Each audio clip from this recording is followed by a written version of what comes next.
Hi everyone.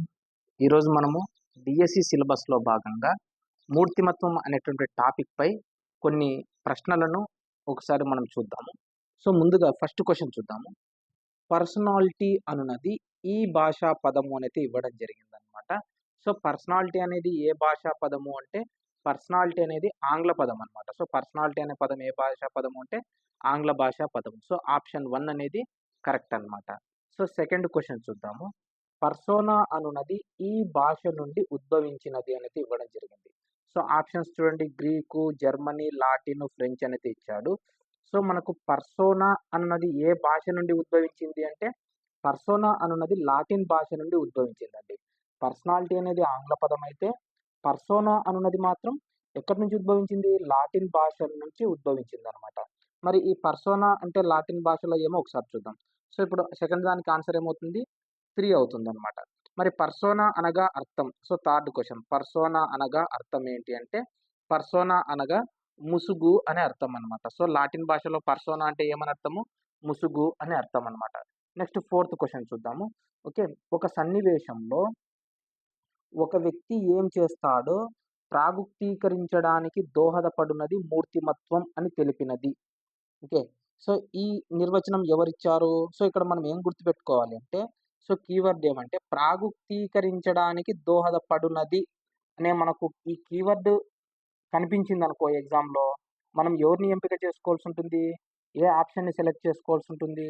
So ఎవరి అంటే cattle అన్నమాట. సో ఈ నిర్వచనాన్ని ఎవరిచ్చారంటే కాటిల్ అయితే మనకు ఇవ్వడం జరిగిందనమాట. సో మనకు ఇచ్చిన క్వెషన్‌లో ఓకే, ప్రాగుక్తీకరించడానికి అనే పదం కనిపించిందనుకో మూర్తిమత్వానికి సంబంధించిన నిర్వచనంలో మనము కాటిల్‌నైతే సెలెక్ట్ చేసుకోవాల్సి ఉంటుందన్నమాట. నెక్స్ట్ క్వెషన్ చూద్దాము. ఓకే, ఒక వ్యక్తి జరిపే ప్రతిచర్యల మొత్తము, ఒక వ్యక్తి చేయగల కృత్యాల మొత్తము అతని మూర్తిమత్వం అని తెలిపినది. ఓకే. చూడండి, ప్రతిచర్యల మొత్తము, కృత్యాల మొత్తము అనే పదాలు మనకు కనిపించాయనుకో ఓకే, ఇచ్చినటువంటి క్వెషన్‌లో మనం ఎవరిని సెలెక్ట్ చేసుకోవాలి? కాంటర్‌ను సెలెక్ట్ చేసుకోవాలన్నమాట. సో ఈ నిర్వచనాన్ని ఎవరిచ్చారు? కాంటర్ అయితే మనకు ఈ నిర్వచనాన్ని ఇవ్వడం జరిగిందనమాట. నెక్స్ట్ సిక్స్త్ క్వెషన్ చూద్దాము.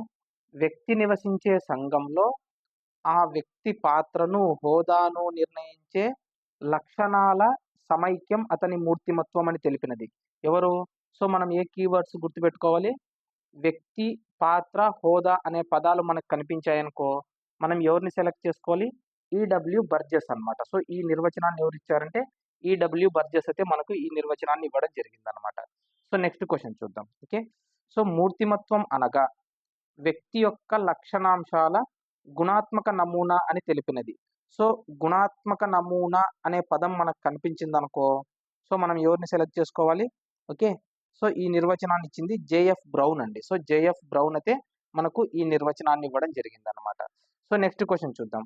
సో జైవిక స్వతసిద్ధ గుణాలు, ధోరణులు, ప్రచోదనాలు, సంపాదిత లక్షణాలు, సహజాతాలు మొదలైన లక్షణాలు కలిపి మూర్తిమత్వం అని తెలిపినది. సో జైవిక స్వతసిద్ధ గుణాలు అంటేనే మనం ఎవరిని సెలెక్ట్ చేసుకోవాల్సి ఉంటుంది?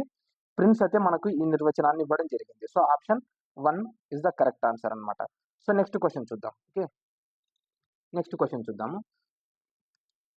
ఏ మనోసాంఘిక విధానాలైతే ఒక విశిష్టమైన పద్ధతిలో వ్యక్తి తన పరిసరాలకు సర్దుబాటు చేసుకునేటట్లు చేస్తాయో ఆ శక్తుల చైతన్యపూరిత నిర్వహణ అతని మూర్తిమత్వం అని తెలిపినది. సో శక్తుల చైతన్యపూరిత నిర్వహణ అని మనకు కనిపించిందనుకో ఎవరిని సెలెక్ట్ చేసుకోవాల్సి ఉంటుంది? మనము ఆల్పోర్ట్‌ని అయితే సెలెక్ట్ చేసుకోవాల్సి ఉంటుందన్నమాట. సో ఈ నిర్వచనాన్ని ఎవరిచ్చారు?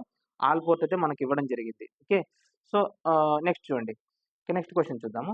సో వ్యక్తి లక్షణ సమగ్ర స్వరూపాన్ని, అతని ప్రవర్తనా విధానాన్ని సూచించి అవి వ్యక్తి తన పరిసరాలతో ఏ విధంగా సర్దుబాటు చేసుకుంటాడో నిర్దేశించేది మూర్తిమత్వం అని తెలిపింది.